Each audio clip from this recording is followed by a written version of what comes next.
नाज़रीन, तोशा खाना trial court का हुक्म दुरुस्त नहीं है। चीफ जस्टिस पाकिस्तान ने ये रिमार्क्स दिए कि हाई कोर्ट कल सुबह इस केस में 11 बजे तक फैसला सुना दे, वरना कल 2 बजे केस की समाअत करेंगे। दूसरी तरफ नवाज शरीफ का ये कहना है कि चेयरमैन पीटीआई के लिए चीफ जस्टिस अपने करियर को दांव पर लगा रहे हैं, जबकि मरियम नवाज ने अपना रद्दअमल देते हुए कहा है कि चीफ जस्टिस का चेयरमैन पीटीआई की वकालत करना उन्हें अच्छा नहीं बना सकता। इससे चीफ जस्टिस पाकिस्तान का इमेज खराब होगा। दूसरी जानिब सदर मुमलिकत तारीख मांगते हैं या रिलीफ आम इंतखाबात की तारीख के लिए चीफ इलेक्शन कमिश्नर को तलब कर लिया। निगरान वज़ीर आज़म अनवारुल हक काकड़ ने पुरअमन इंतकाल इक़्तिदार का आज़म जाहिर करते हुए कहा कि सब यकीन की कैफियत में आएँ, हमें एक दूसरे को सुनने की इब्तिदा करने की ज़रूरत है। हुकूमत ने महंगाई के सताए अवाम पर एक बार फिर बिजली बॉम्ब गिरा दिया। नेपरा में माली साल 2022-23 की चौथी सहमाही एडजस्टमेंट पर समाअत हुई, जिसमें बिजली 5 रुपये 40 पैसे फी यूनिट सहमाही एडजस्टमेंट के तहत महंगी करने की मंजूरी दे दी गई है। इन तमाम मामलात पर आज हम बात करेंगे। हमारे साथ मौजूद होंगे नसीर वागा साहब, रिजवान रजी साहब, सलमान आबिद साहब और हमें ज्वाइन करेंगी बतूल राजपूत साहिबा। सबसे पहले आगाज़ आपसे करती हूँ नसीर वागा साहब, क्या देख रहे हैं आप? क्या ट्रायल कोर्ट का तोशाखाना केस का जो फैसला है वो मुअत्तल हो जाएगा? क्या देख रहे हैं, रिलीफ मिल रहा है?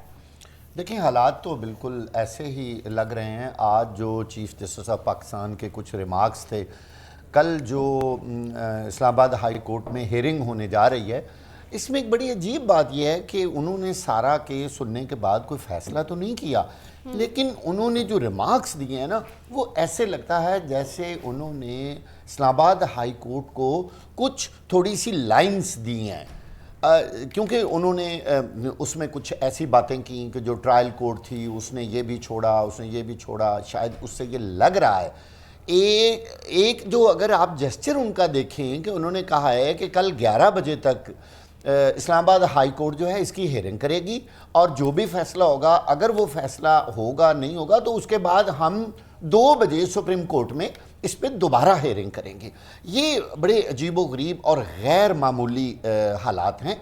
मैं यहाँ ये एक बात क्लियर करना चाहता हूँ कि जो लोग इस सारी कार्रवाई पर एतराज़ कर रहे हैं उनको ये भी याद रखना चाहिए कि इमरान खान की हुकूमत किसने ख़त्म की थी, किसने रात को अदालत लगाई थी, किस तरह वो हुकूमत ख़त्म हुई और किस तरह नई गवर्नमेंट आई थी।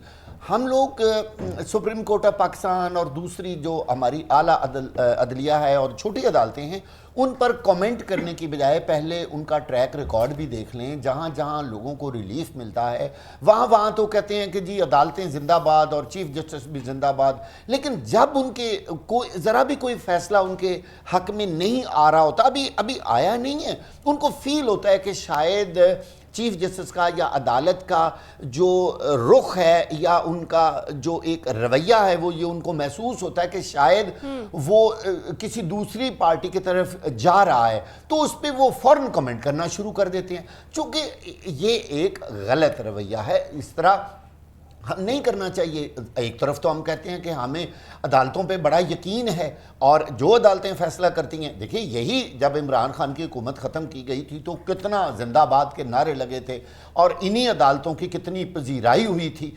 और भी कई बहुत सारे ऐसे फैसले हुए हैं जिन पे नून लीग ने और पीडीएम ने बड़ी खुशी का इजहार किया हुआ है। तो अब अगर कोई इस तरह की बात अभी हुई नहीं है, लेकिन अगर चीफ जस्टिस ऑफ पाकिस्तान और सुप्रीम कोर्ट ऐन कवानीन के मुताबिक, आइन के मुताबिक कोई फैसला करती है, तो मेरा ख्याल है कि किसी को उन पर कोई कमेंट करना कबल अज वक्त या फैसले के बाद बनता ही नहीं है। फिर इसको कबूल करें, अगर वो फैसला कबूल था तो ये फैसला भी कबूल करें, जो भी होगा। अभी तो पता नहीं है कि ये फैसला किसी के हक में होगा, किसके खिलाफ होगा, ये तो कल पता चलेगा। लेकिन कल का दिन बहुत अहम है, हाई कोर्ट की हियरिंग के हवाले से भी और सुप्रीम कोर्ट के में जो होने वाली हियरिंग है उसके हवाले भी।